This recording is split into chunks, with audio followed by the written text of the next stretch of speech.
Mr. Speaker, I'm sure that wasn't for me. We know that this will be a concerning time for businesses in Scotland. In 2024, 12.3% of goods exported from Scotland were to the US. That is why the UK Government is focused on negotiating an economic deal with the US. As the Business and Trade Secretary made clear in his statement to this House on the 3rd of April, the Government is resolute in our support for industries across the whole of the UK, and ministers and officials will continue to engage with the businesses to understand the impact that these tariffs may have. David Munda. Thank you, Mr. Speaker. Can I associate myself with the comments on Pope Francis and indeed Christina McKelvey and wish you, Mr. Speaker, a happy St George's Day. It's very important that we all celebrate our national identities but still come together as one united kingdom. I hope that the Secretary of State and I were not too optimistic in our last exchange on trade with the US when we hoped that the Trump administration would actually be a boost for Scottish business in the United States. Can he tell us specifically, though, what he's doing in terms of the UK discussions with the United States to ensure that specific Scottish interests, like the whisky industry, are part of those arrangements? Yes. Thank you, Mr. Speaker. As I've said at this dispatch box before, it's vital we do all we can to strengthen our diplomatic, cultural and business ties with the United States. I was in Washington and New York for Tartan Week on the week that tariffs were imposed on the rest of the world and made the case for Scotch whisky and Scottish businesses in particular. We're engaging with Scottish exporters and industry representatives to assess the potential impact of US tariffs and remain in contact with US counterparts. Our pragmatic and calm approach has been overwhelmingly welcomed by business and industry. We will not conduct this important issue in a knee-jerk way to get retweets like some others in this House. Liz McAllister. Mr. Speaker, will the Secretary of State join with me in welcoming the pragmatic and calm approach of our Prime Minister on this issue, in the clear interests of businesses and consumers, and in contrast to those in the opposite benches who seem only interested in social media and quick headlines? I couldn't agree with my honourable friend more. The pragmatic approach from the Prime Minister and this Government in terms of this issue has been welcomed by industry and businesses right across the United Kingdom. That is in the national interest of the United Kingdom to do so, and we work very hard together to make sure the impact of US tariffs on the UK are not as bad as we thought they might be. We now come to Prime Minister's questions. Steve Darling. Question 1. Minister. Mr. Speaker, the entire House will join me in paying tribute to His Holiness Pope Francis, an extraordinary man. His lifelong work on fairness will leave a lasting legacy. And people of all backgrounds and beliefs were inspired by his humility and his compassion. And I think the outpouring of grief and love that we've seen in the last 2 days or so shows the respect and admiration that we've held in around the world. Mr. Speaker, I will attend his funeral on Saturday and pay tribute to his courage and to his leadership. May His Holiness rest in peace. Mr. Speaker, may I also wish everyone in England a very happy St George's Day. There is a lot to celebrate: our history, our values and our culture. Mr. Speaker, this morning I had meetings with ministerial colleagues and others. In addition to my duties in this House, I shall have further such meetings later today. Steve Darling. Thank you, Mr. Speaker, and may I also wish the Chamber a happy St George's Day. After a cost of living crisis overseen by the previous chaotic Conservative government, many in the tourist industry in Torbay believed that they had weathered the storm, as they had believed in Devon and Cornwall. However, with the government's NIC hikes and effective jobs tax, many in the tourist industry in Torbay fear that this could be the last nail in the coffin of some of those businesses. So in light of this summer, will the Prime Minister give me the pleasure of showing him round Paynton Zoo and seeing this outstanding, amazing tourism attraction in Torbay, one of many across the west of England who are sadly being massively impacted by this jobs tax? Go on. Well, Mr. Speaker, that's very... Well, look, may I start by wishing Jenny, his guide dog, a very happy birthday, I think, for yesterday. 6 years old, although she doesn't look particularly interested in my answer, I have to say. Mr. Speaker, look, I do recognise the importance of tourism to his beautiful constituency. I've been there many times, worked there for a short time, driving growth and creating jobs. We've announced a new Visitor Economy Advisory Council, which will work with business to deliver a new strategy focused on supporting growth and the tourism industry. Visit Britain has also launched a new international marketing campaign to showcase Britain's incredible heritage, culture and landscapes, and I know the Minister of Tourism will be happy to keep him updated. Charlotte Little. Thank you, Mr. Speaker. The Criminal Injuries Compensation Scheme hasn't been uprated with inflation since 2012, meaning compensation for victims of violent crime, including rape and child abuse, is worth less than half what it was then in real terms. The consultation response published before Easter said there wasn't the money to look at changing the scope, tariffs or time limits, despite expert advice and the recommendations of the ICSA review. So will the Prime Minister commit to properly funding the Ministry of Justice to do this vital reform work so victims and their needs can become a priority instead of an afterthought? Well, Mr. Speaker, the honourable friend knows my personal commitment to delivering justice for victims of crime who've been completely failed over the last 14 years.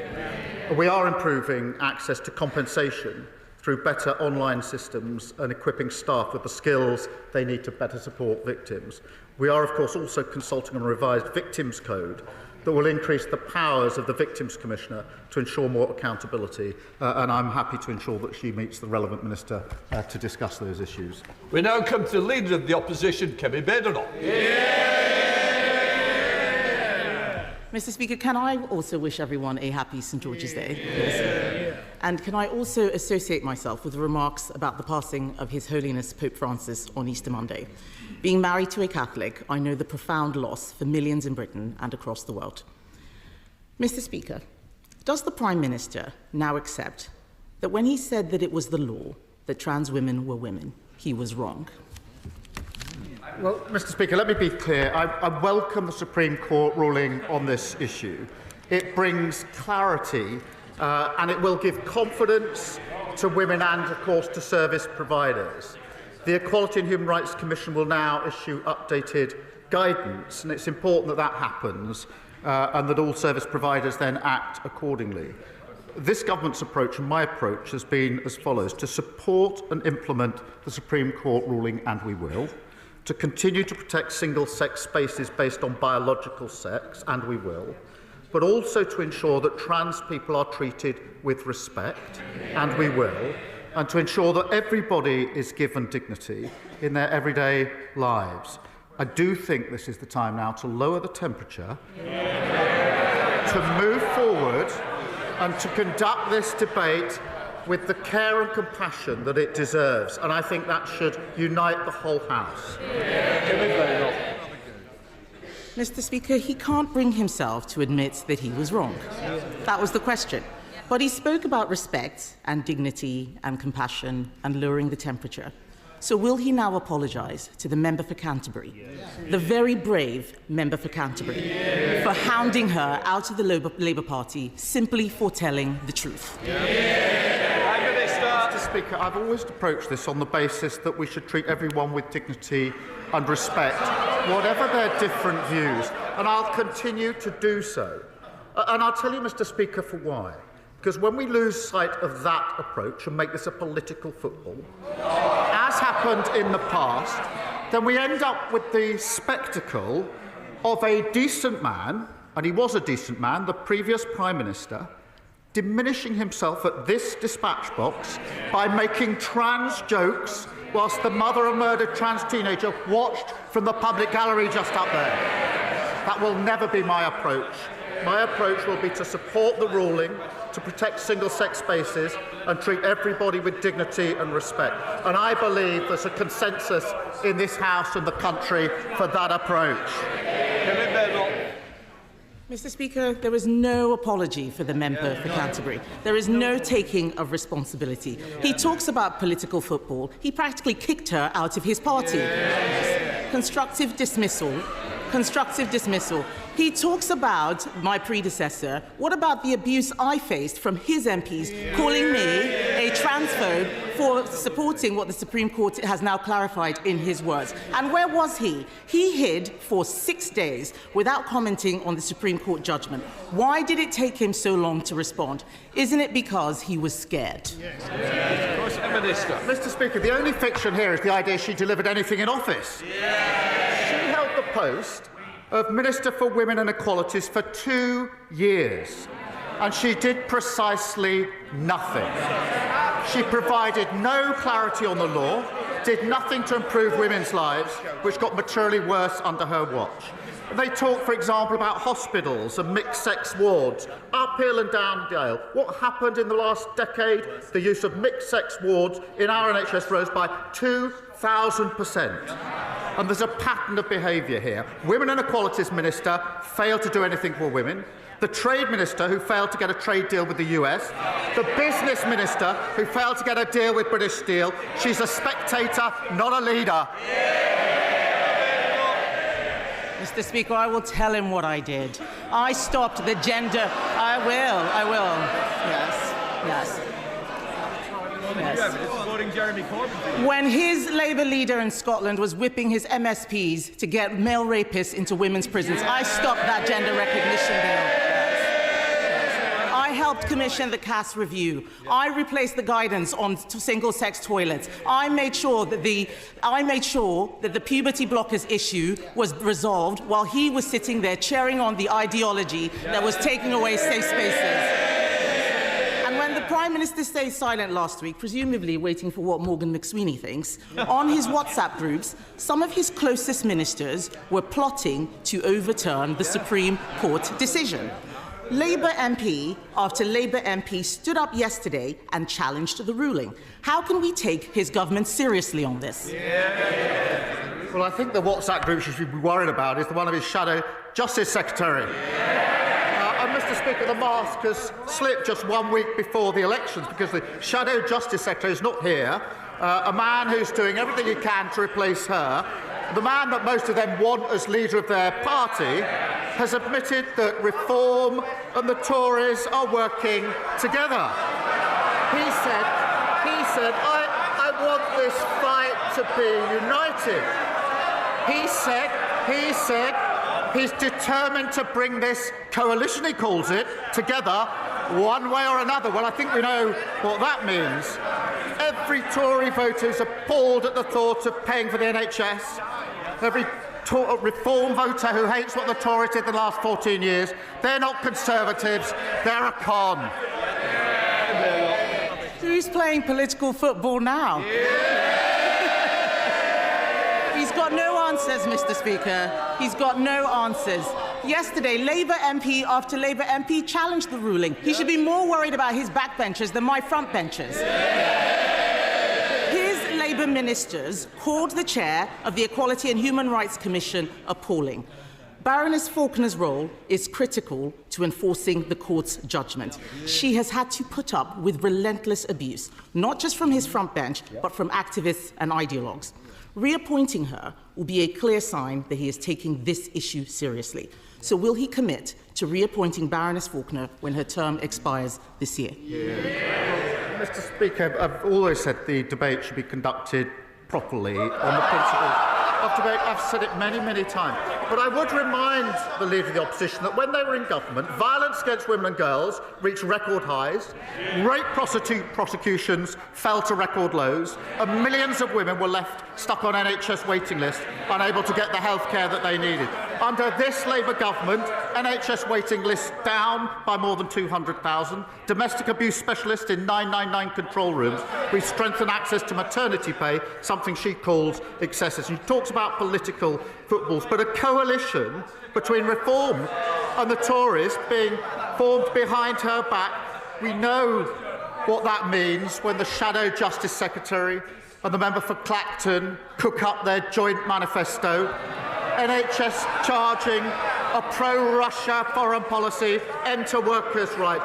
Just as the Love government lost control of the economy, the borders and health, in 6 short months, she's lost control of her party.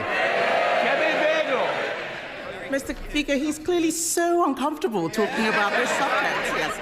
This is a choice between a Conservative Party that stood up for common sense and a Labour Party that bent the knee to every passing fad. This is a question about moral courage, Mr. Speaker, about doing the right thing even when it is difficult. And the truth is, he doesn't have the balls. The Prime Minister only tells people what they want to hear. He only tells people what they want to hear. He is a weather vane who twists in the wind. He cheered an ideology that denied safe spaces to women and girls because he thought it was cool to do so. He hounded a brave female MP out of his party for telling the truth he accepts now. And now he is hiding behind the Supreme Court judgment. And isn't that because he doesn't know what he actually believes? I can only assume that sounded better when she did it in the mirror earlier on. But the truth is, it doesn't really matter what the Leader of the Opposition says, because nobody believes, none of them, that she's going to lead them into the next election anyway. It's going to be the shadow justice. He's away plotting. That's why he's not here today, Mr. Speaker. And the member for Clacton fighting over the bones of the Tory party. And they think Reform are going to give them their votes without changing their policy. Absolutely no way. The member for Clacton's going to do what he always does, eat the Tory party for breakfast. Thank you, Mr. Speaker, and can I wish you and the House a happy St George's Day as well. I recently had the pleasure to visit the National Gas Operations in Peterborough, where the company was announcing a £350 million investment in the UK, including 100 new jobs at least in my constituency. This investment will make Peterborough the centre of the nation's core gas and hydrogen network. But one of the big challenges that infrastructure projects like this face is the lack of available skills and training for young people. So can I ask the Prime Minister what more he can do to boost apprenticeships in places like mine and ensure we create the opportunities this country so desperately needs? Well, can I thank my honourable friend? The net zero transition is a huge economic opportunity for this country, despite the naysayers on the opposition benches. And we've had almost £44 billion of investment since July, and that will deliver jobs across the country, including in his constituency. Investment, presumably, they don't want. We're ensuring we've got skilled workers that we need, launching the Skills England and our new Growth and Skills offer to encourage even more apprenticeships, and supporting industry-led Plan for Hydrogen to deliver the workforce needed for the industry of the future. Shred David, Leader of the Liberal Democrats. Thank you, Mr. Speaker. Can I also wish the House and the country a happy St George's Day? And can I join the Prime Minister in paying tribute to the late Pope Francis? As a Christian myself, I found his compassion absolutely inspiring, and my prayers are with Catholics in the UK and across the world who will feel his loss particularly deeply. Mr. Speaker, I've raised with the Prime Minister before the issue of North Devon District Hospital. The last government promised to rebuild it, as they did hospitals across the southwest in places like Torbay and Musgrove Park. Unfortunately, they broke that promise, leaving appalling conditions like sewage leaks and patients being treated in corridors. So will the Prime Minister reconsider his decision to further delay the construction of new hospitals and ask his MPs to vote for our motion today for new hospitals? Mr. Speaker, the previous programme of the party opposite was undeliverable and unaffordable, as I think he knows and accepts. We put the new hospital programme on a sustainable footing with a timeline that can be met. We're not prepared to trade on false promises as they did, and obviously we put record investment into the NHS. But I do just gently urge him to one day get a bit more serious about the funding of these measures, because every week he comes here to basically push me on two issues: to spend a lot more money, but at the same time in the next breath opposing the measures in the budget to raise the money that's necessary. Sir Ed Davey. Mr. Speaker, unlike the Prime Minister, we had a funded programme at the election. And I'm disappointed with his reply. And I hope he'll actually visit some of these hospitals to see the urgent need for rebuilding. Mr. Speaker, at Merton Mead Farm in Oxfordshire last week, I saw world-class British beef farmers at work. Farmers want him to be careful in any trade deal with President Trump. They were let down by the Conservatives' appalling trade deals and worried that a bad US deal could see American agribusiness undercut them with inferior meat. So will the Prime Minister guarantee a vote in this House on any trade deal that he agrees with the United States? Well, he raises a really important point of real interest and importance to farmers. We will negotiate, as he would expect, in the national interest and uphold the highest animal welfare standards. We are making progress on that, and then there will be a process if a deal is reached. Catherine Atkins. Thank you, Mr. Speaker. This time last year, train manufacturing at Alstom in Derby was grinding to a halt. On a single day, workers with a combined welding experience of nearly 1,000 years walked out of its doors. But the whole city came together with crucial backing from this Prime Minister. And what a difference a year makes. With Alstom saved and set to host the greatest gathering to celebrate 200 years of rail and our railways coming back into public ownership with the headquarters of Great British Railways in Derby, will the Prime Minister agree that with Labour we are back on track? Mr. Speaker, she's a fantastic champion for Derby. She's right, whether it's the workforce I met at Alstom or the workers at Hitachi in County Durham. We will support our rail industry, providing certainty that delivers jobs, investment and security for them. I met these workforces. I know how worried they were a year ago, she rightly says, when this government was in charge. I'm really proud that Derby will be the home of Great British Railways, because we're bringing railways back into public ownership, delivering better services for passengers, cutting delays and cancellations and boosting growth across the country. Robin Swall.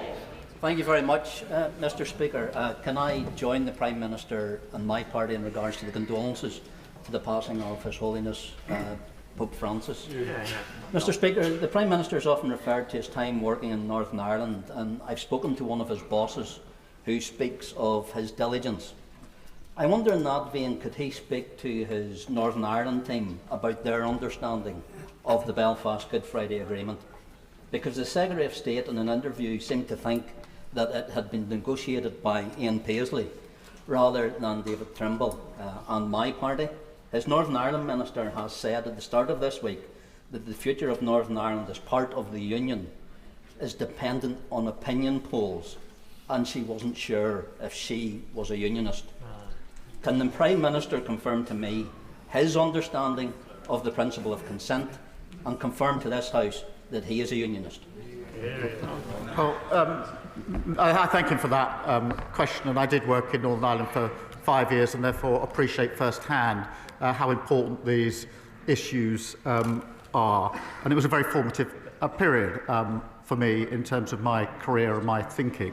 The Good Friday Agreement is one of the proudest achievements of the last Labour government. I pay tribute to everybody who helped bring that around, because, as he will know and other members will know, it was such an important moment in the history of the conflict, and I absolutely stand full square behind the principles, some of which I was doing my part to help implement when I was working in Northern Ireland. They will always drive me on the issues that he raises with me. Andy MacDonald. Thank you. Happy St George's Day, Mr. Speaker, and may I associate myself with the Prime Minister's remarks about Pope Francis. Mr. Speaker, after 14 years of Conservative government, too many of my Middlesbrough and Thornbury East constituents live on low incomes or in real poverty. I very much welcome the employment support proposals in the Welfare Green Paper, but the government has to be clear about the real opportunities it's offering more than 3 million families who it says will lose out financially as a result of this package. So before asking MPs to vote, can he confirm that we will see fresh OBR analysis, evidence on who will be affected by the PIP changes, and the government's own assessment of the employment impact of its measures? And will he confirm that this policy will not result in increased experience of poverty? Well, Mr. Speaker, we are reforming a broken system, the system that we inherited, and I think most people accept that it needs reform because it traps people in unemployment and inactivity, and we need to reform it for that reason. The principles will be that we will provide support where support is needed. Where people do want to get into work, we will help them into work. The current system operates against people getting into work who want to make that transition, and that if you can work, you should work. Moving into work is what halves your risk of being in poverty, and that's why we've invested £1 billion in tailored employment support. And of course, we're introducing a new premium for those with the most severe lifelong disabilities who will never be able to work. Roberts. Diolch yn fawr iawn, Lefarydd. Last week, former steelworkers in Port Talbot watched in dismay as this government deemed their livelihoods worth less than those in Scunthorpe. FOIs reveal that the UK government doesn't know how its funding for reskilling workers in Wales is being used, or even how many people are being retrained. We know concerns have been raised by the Transition Board. If this government can't explain how it's helping Port Talbot's laid-off workers to build a future through reskilling, why shouldn't those workers then come to the logical conclusion that Labour has abandoned them? She raised a really important issue in relation to Port Talbot.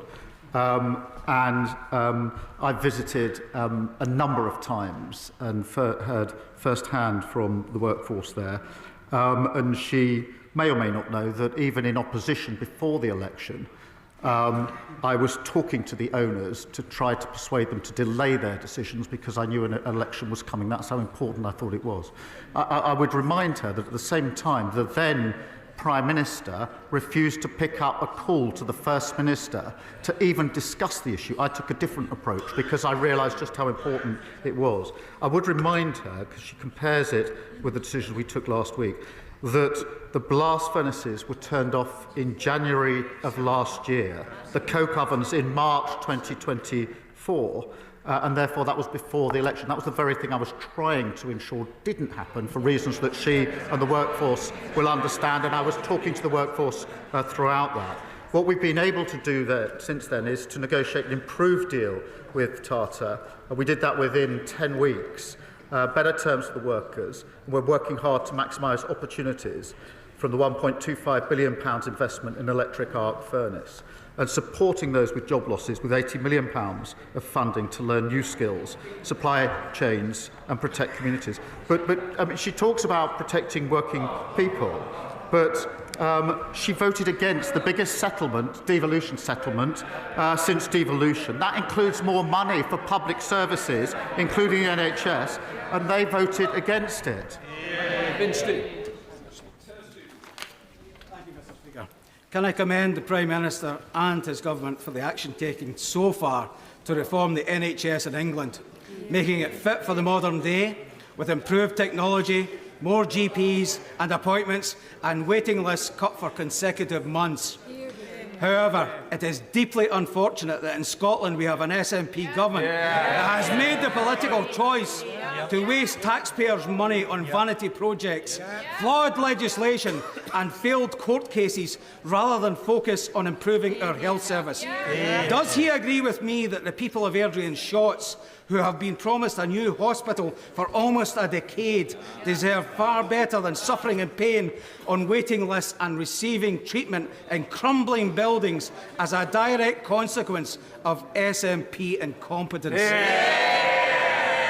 My honourable friend is a real champion for Airdrie and Shotts, and over 60,000 Scots have been stuck waiting for tests or treatments for over a year. That's a 46% rise in 1 year.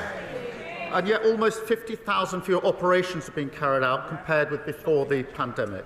And compare what the SNP are doing with what we're doing here in England. We've driven down waiting lists within 6 months, 6 months' worth of reductions in a row with over 3 million extra appointments. Scotland's NHS urgently needs change, but the SNP has no strategy, no plan and absolutely no ideas. Dr. Neil Shastri. Thank you very much, Mr. Speaker. The danger posed by China to our national security is self-evident. So can the Prime Minister explain why he and his government have chosen to treat Beijing as a business partner and not as the hostile state that it truly is?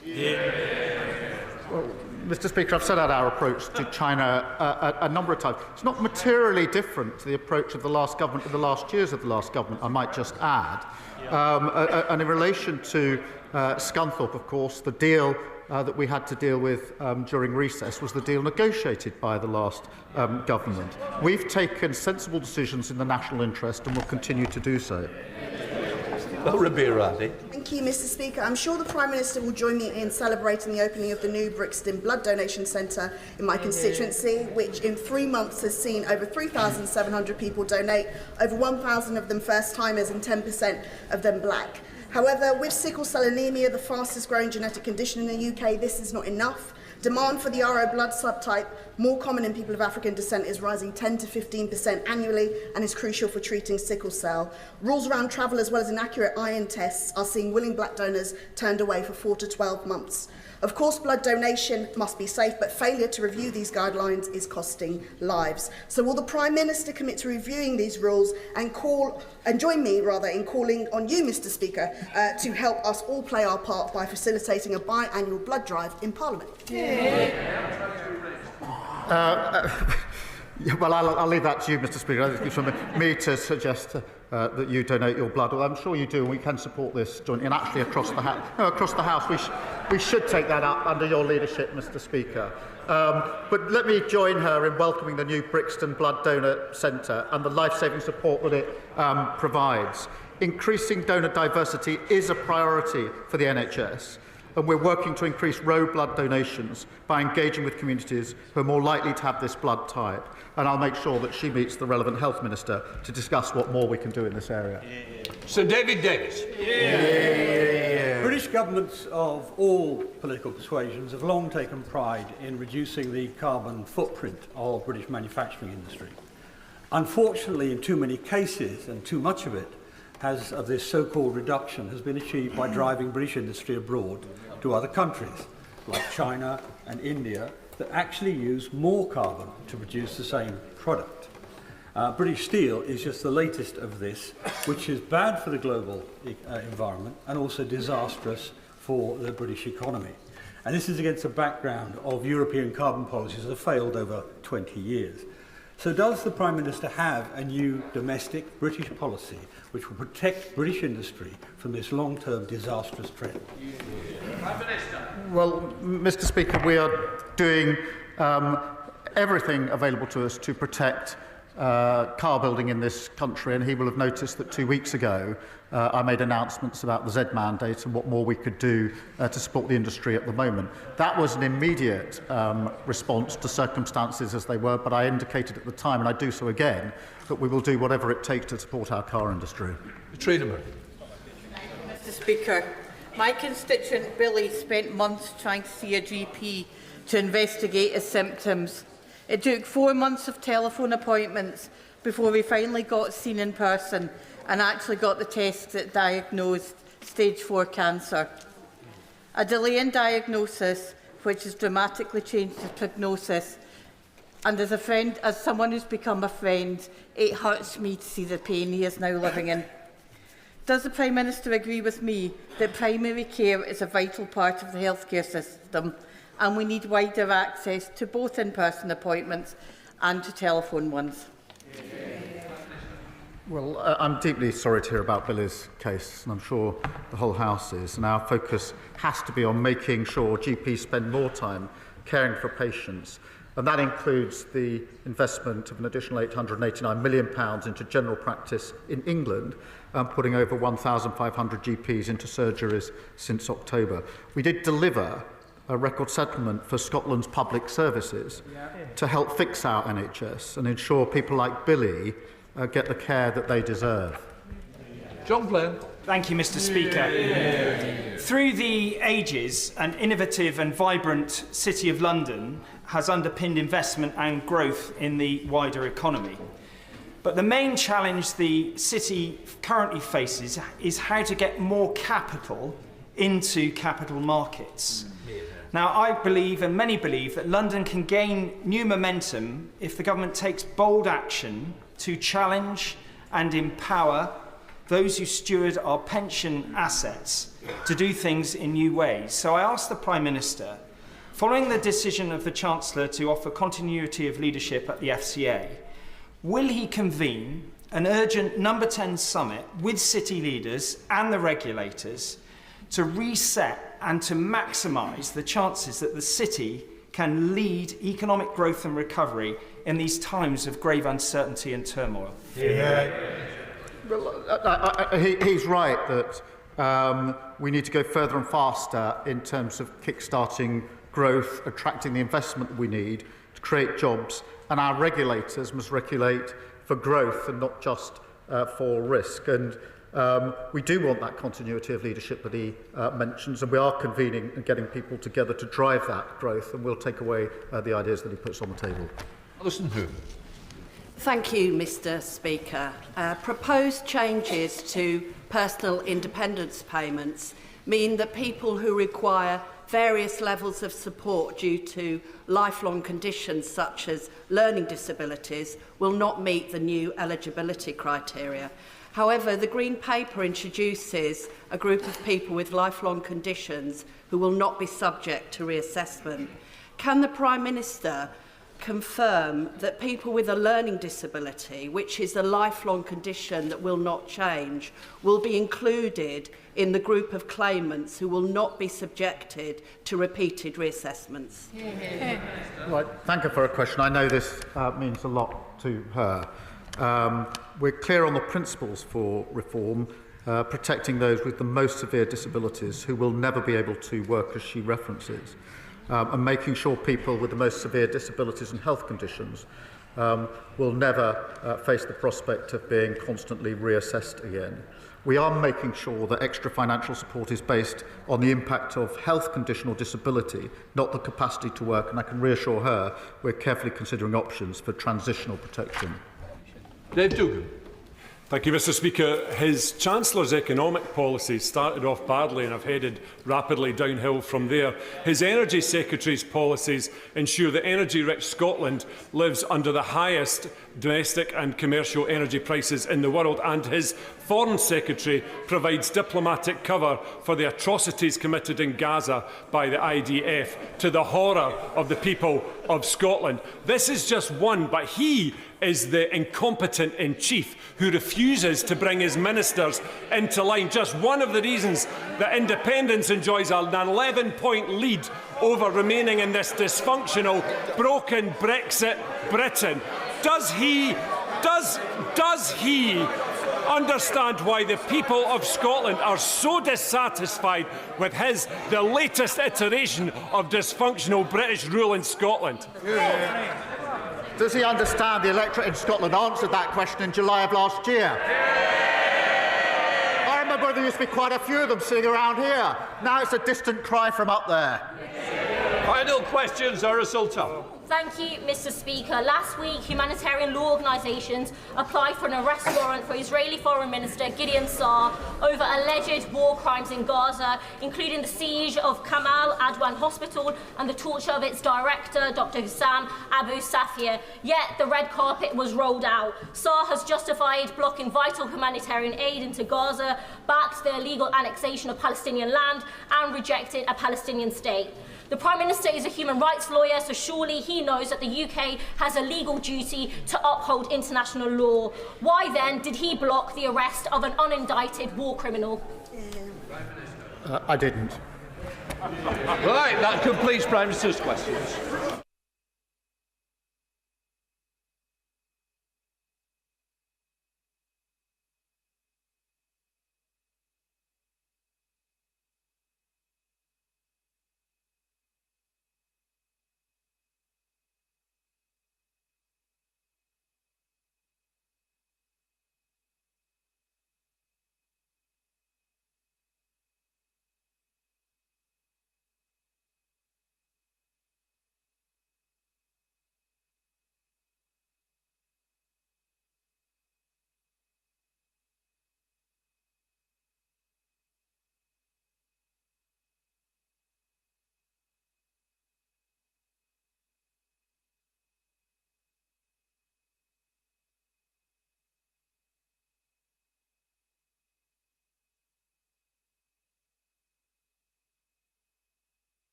Point of order, Mr. Speaker. Point of order, Sir John Hayes.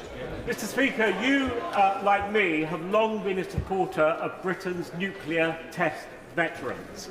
So I wonder if you could advise me, given that government lawyers have finally admitted, after 73 years of denial, that tests may have taken place at the time that those veterans were in the South Atlantic. The government lawyers say information may have been recorded by scientists carrying out radiation monitoring.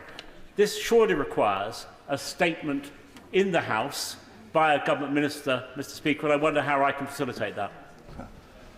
I don't think I even need to answer that, as a man who does know how to facilitate, and I know that it won't end here. What I would say is, I know it's not a point of order, Chair, and I'm not carrying on questions, but I would say is he's certainly got on the record, and I know he will now pursue in many ways that are available to him. Right, let me come to presentation of Bill Daisy Cooper. Chalk Streams Sewerage Investment Bill. Second reading, what day? Friday the 11th of July, Mr. Speaker. Friday the 11th of July. Okay. Right. We now come to the 10-minute rule motion. Ben Bassajecki. Thank you, Mr. Speaker. I beg to move that leave be given to bring in a bill to require the Secretary of State to prepare and publish a strategy for tackling interpersonal abuse and violence against men and boys and for connected purposes. Mr. Speaker, this Labour government has pledged to halve instances of violence against women and girls, an intent that I have no doubt both sides of this House are fully able to support. The aim of this bill is to tackle an aspect of that current violence against women and girls strategy, an aspect that makes no sense and one that is essential is addressed by the government. The violence against women and girls strategy currently includes male victims of violence against women and girls. The government still defines violence against women and girls, or VAUG, as a category of crimes which disproportionately affects women. Therefore, all victims of crimes such as domestic abuse, rape, sexual assault, digital image abuse, forced marriage and honour-based violence, including men and boys, are considered victims of VAUG. I would like to make clear, this bill in no way detracts from the work already done and still to be done in tackling violence against women and girls. This bill is simply to ensure that male victims of those crimes have a dedicated strategy that reflects the differing nature of their circumstances and ensures that male survivors are recognised and receive appropriate support. The current miscategorisation forces male victims into spaces and discussions which may be more appropriately reserved for women. At present, the government has no dedicated strategy to tackling interpersonal abuse and violence against men and boys. In 2019, the previous government published its first ever position statement on male victims and followed this in 2022 with a subsequent addendum on supporting male victims. The change in government and a revised strategy on violence against women and girls presents a new opportunity to devise a parallel strategy for violence against men and boys in lieu of any direction from the government regarding the publication of a new, updated position statement. The Minister for Safeguarding is, as I understand it, currently in the process of rewriting the violence against women and girls strategy for publication later this spring. And to that end, now is the time to legislate for such a change to be formalised. It should be noted that when the government states that it hopes to halve violence against women and girls, the start date for that data currently includes victims who are men and boys. Victims of gender-based violence face many barriers which prevent them from reporting instances of abuse. There is the fear of not being believed. There is the threat that the perpetrator may still pose. The simple fact of not being aware of the services available to help or being aware and not being able to access them. There are too the complexities around the consequences of disclosure, the impact of living arrangements or financial security, and how this can, in turn, lead to instances of coercive control. For men and boys, however, there are additional factors. The shame and stigma of not appearing to be masculine, of being vulnerable, of potentially having your sexuality outed, of being the victim of a crime considered and officially referred to as one which applies to female victims. The majority of men seeking help are those who have coped alone, often for long periods, and are still living with their abusive partners. In these circumstances, those men may need help with housing and finances, and in circumstances also involving dependent children, how they can still maintain their role as a father. Safety planning for this group of men must be initiated at the point of disclosure, as a majority of those seeking help don't return to those providing it following first contact. The Crime Survey for England and Wales, year ending September 2024, showed that 3% of men aged 16 and over were victims of domestic abuse between September 2023 and September 2024, compared to 6.6% of women. According to Women's Aid's 2025 annual audit report, as of May 2024, there were just 50 refuges in England with bed spaces for men. As such, of a total of 63,950 people supported in safe accommodation in that period, only 1,830 were men. There is also a difference in the needs of men who are gay, bisexual or trans. Owing to the complexities of the nature of these relationships, the risk of being outed, of being the victim of prejudice or being disowned by family members, male victims are less likely to report domestic abuse to statutory services. Carlisle and Withers' 2023 survey highlighted that over 70% of gay, bisexual and trans male victims of domestic abuse had never sought support from a statutory service provider. Their statistics are therefore not recorded in any official figures, and as a result, these victims find themselves further isolated, increasing their vulnerability to abuse. Sexual abuse against men is a vastly underreported crime. 1 in 4 adults sexually assaulted in the UK each year is a man. 1 in 10 rapes and 1 in 7 sexual assaults have male victims, according to the Office for National Statistics.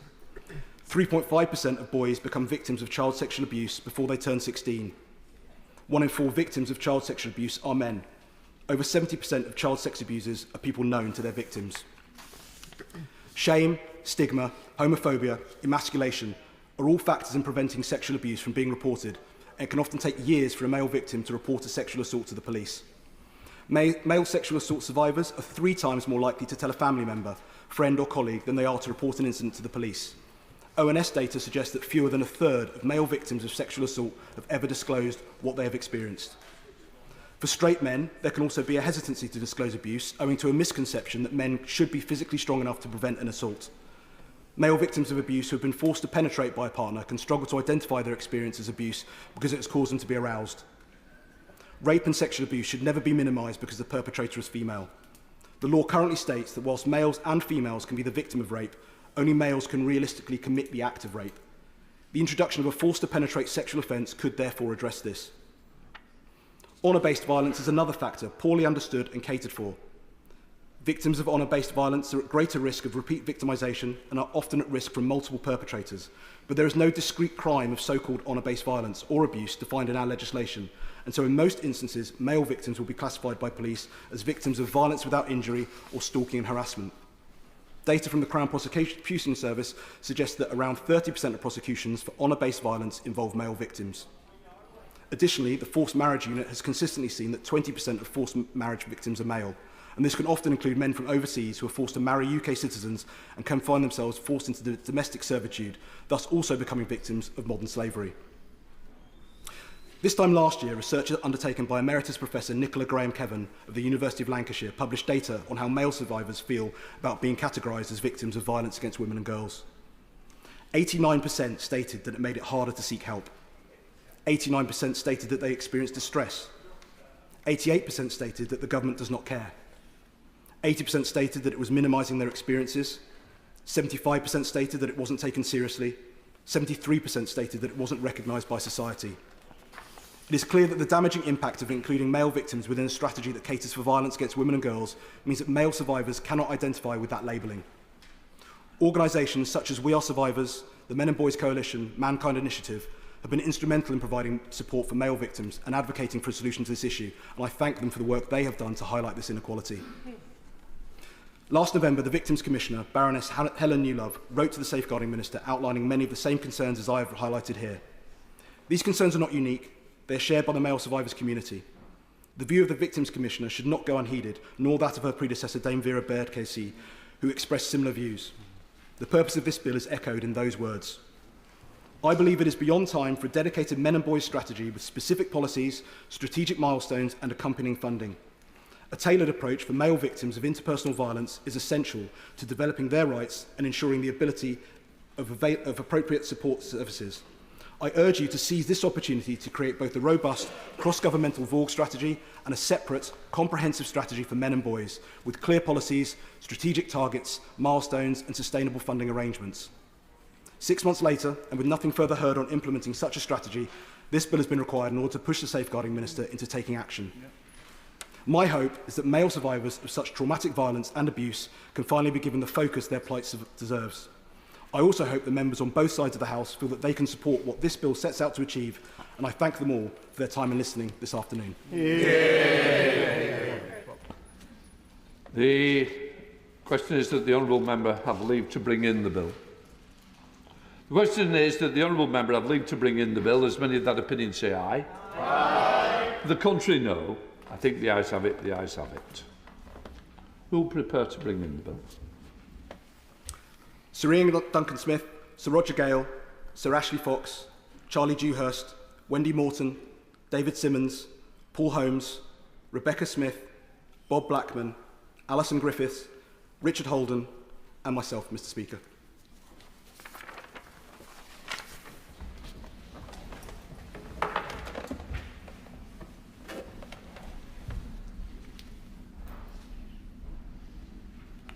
Benabes ejected.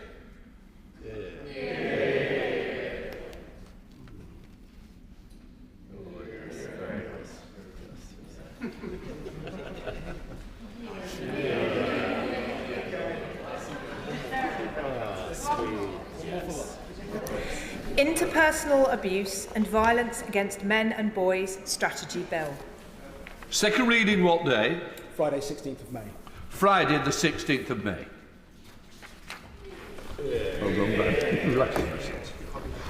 Right. We now come to the motion in the name of the Leader of the Liberal Democratic Party on hospitals. Inform the House that I have selected the amendment tabled in the name of the Prime Minister. I now call Helen Morgan to move the motion. The state of our hospital buildings is a national scandal. Everybody in this country should be in control of their own lives and their own health. And that means everybody should get the care they need, when they need it, and where they need it. But that can never be realised while so many patients are treated in settings that are grossly inadequate. From Shropshire to Cornwall to Cambridgeshire, Watford and Devon, patients are losing their dignity because of decisions taken by the Conservatives and the current Labour government's failure to rectify them. The Conservatives' record is one of starved repair budgets, sewage leaks, crumbling ceilings and bucket-strewn wards. It's an outrage that millions of people are waiting for treatment, and yet overcrowded hospitals have had to close operating theatres because they are no longer fit for use. Patients and the staff who work in hospitals deserve the dignity of safe, modern and clean environments. But instead, the last government shamefully chose to raid the repair budget to plug the gap in day-to-day costs as our hospitals fell apart. And now the new government, having been elected on what is increasingly looking like false hope, is pursuing a false economy by delaying the desperately needed new hospitals programme. Like so much of its agenda, having promised so much, the government is delivering so little and betraying those who put their faith in the Labour Party.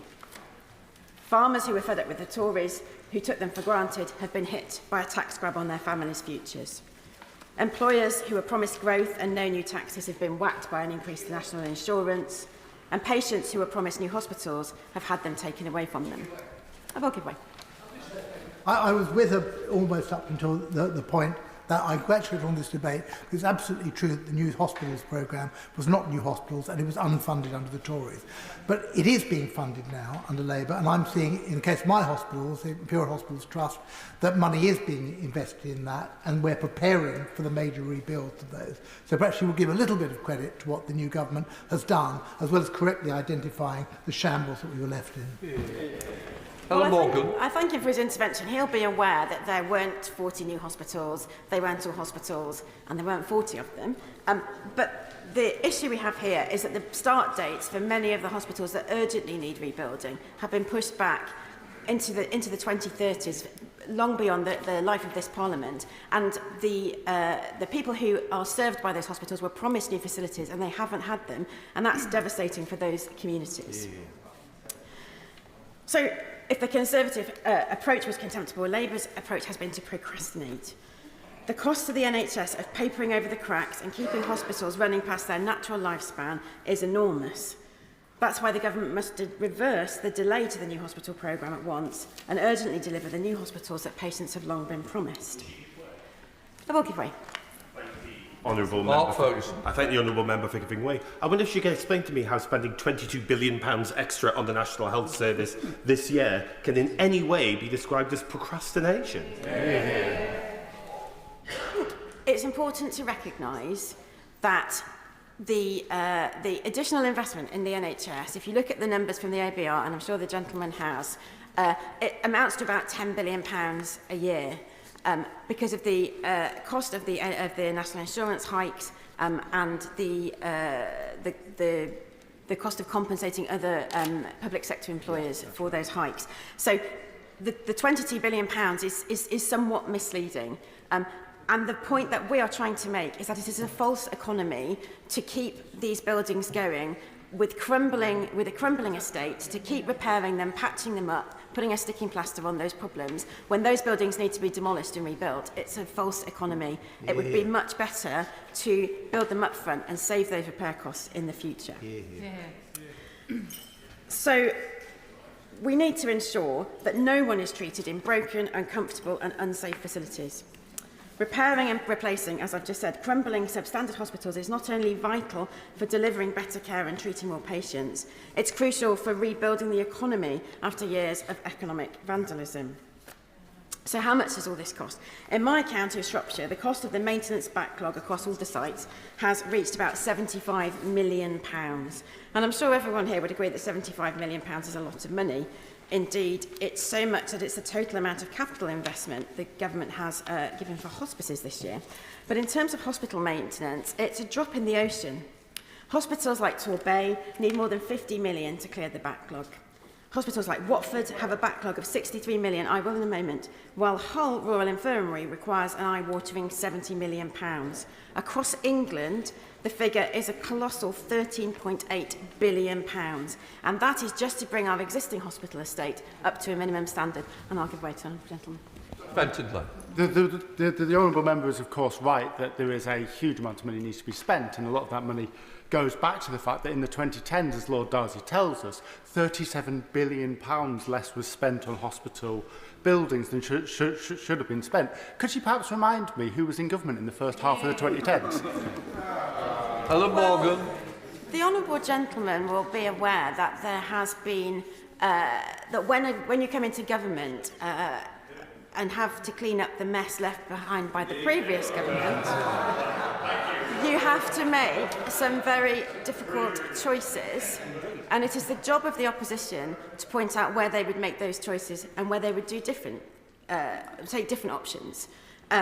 We would invest to save money in the long run rather than frittering money away on a repair bill for buildings that need to be demolished. It is not sensible to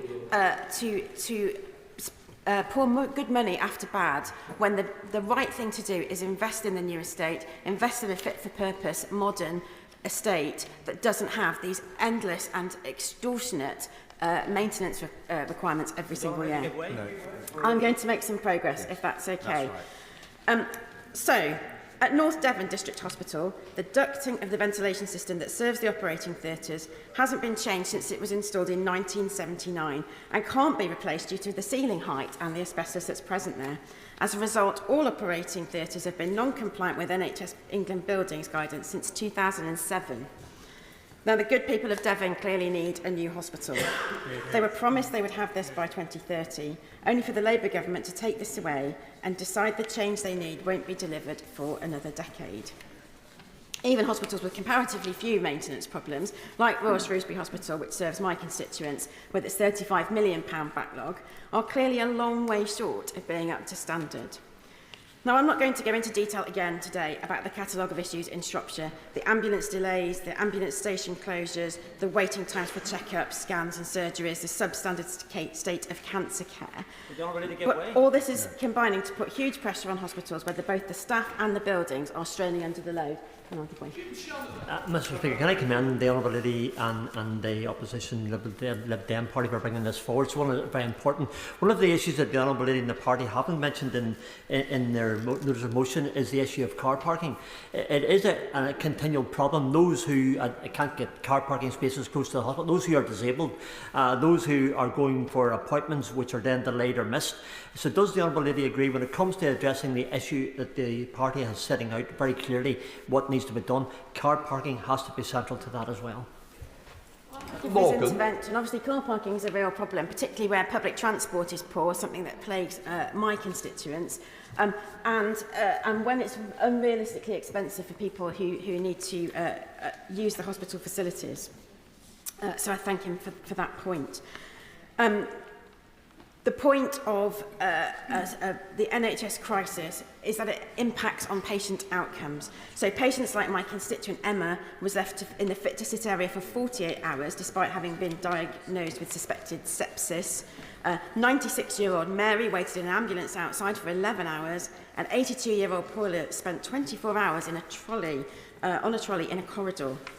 And this is the reality of hospitals up and down the country. I think we are all agreed that that is a disgrace and it needs to be rectified. I'm going to make some progress, if that's okay for the moment. One of the main reasons these problems haven't been rectified is successive delays from successive governments. And again, Shropshire is a prime example. So, not related to the new hospital programme, but nonetheless, £312 million was granted for the Hospital Transformation Programme in Shropshire back in 2018. 7 years later, and while the county has been through 5 Prime Ministers and 8 different health secretaries, Shropshire is still waiting for that transformation to take place. There's been opposition from both the Labour and Conservative councils that serve the area, along with a ridiculously lengthy process that capital expenditure has to go through to be signed off. Desperately needed improvements have been horribly delayed as construction costs rise, and as a result, the original plans are scaled back and their value diminished. On that point, I'll give way. I'm grateful to my honourable friend for giving way. She mentions the inordinate delays that occur for the application for capital funds. I have watched with horror as my local hospital trust in West Hertfordshire have had to submit business case after business case after business case after business case, watching the costs rack up. Would she agree with me that one of the ways that we can actually spend the allocated money more efficiently is actually to devolve those budgets to local hospital trusts rather than having a centralised programme that drives up the costs? I couldn't agree more with my honourable friend, actually, because that's exactly the situation we saw in Shropshire. And once again, the people that will suffer because of that are the patients. So, last year, less than £900 million of the £13.8 billion required to eradicate repair backlogs at hospitals was invested. That's just 6.5%. And you don't need to be an accountant to work out that at that rate it will take 15 years to clear the current backlog, let alone deal with the further deterioration of these crumbling buildings, as we have already discussed. Indeed, investment in eradicating the repair backlog has fallen sharply from £1.4 billion in 2021 to £895 million in 2023-24, a fall of 37%. And I'm afraid, just like the approach to fixing social care, the government's continued lack of imagination and ambition is leaving our NHS less productive and less stable, and risks leaving millions languishing on NHS waiting lists. I think I'm going to give way to the honourable gentleman there, actually, because he... Most grateful for a delayed response. Thank you so much. Most grateful, honourable lady. I'm very struck by her lack of response to 2 of my colleagues. One, not acknowledging that in my constituency, Chelsea and Fulham, Imperial College the Imperial College NHS Trust is getting money from the government as a precursor to rebuilding the hospital's promise to it. But more importantly, not addressing the point made by my honourable friend for Calder Valley, which is that we here are all reaping the whirlwind of the decisions taken by the Conservative Liberal Democrat government. There was a choice made. Liberal Democrats made the choice to go in and be the Chief Secretary to the Treasury, be health ministers, to make the cuts and destroy the NHS, and we are now reaping the whirlwind of the decision that she and her colleagues made. And is it not just a little bit cheeky of her to come here and make some of the points and claims she is making today? Morgan.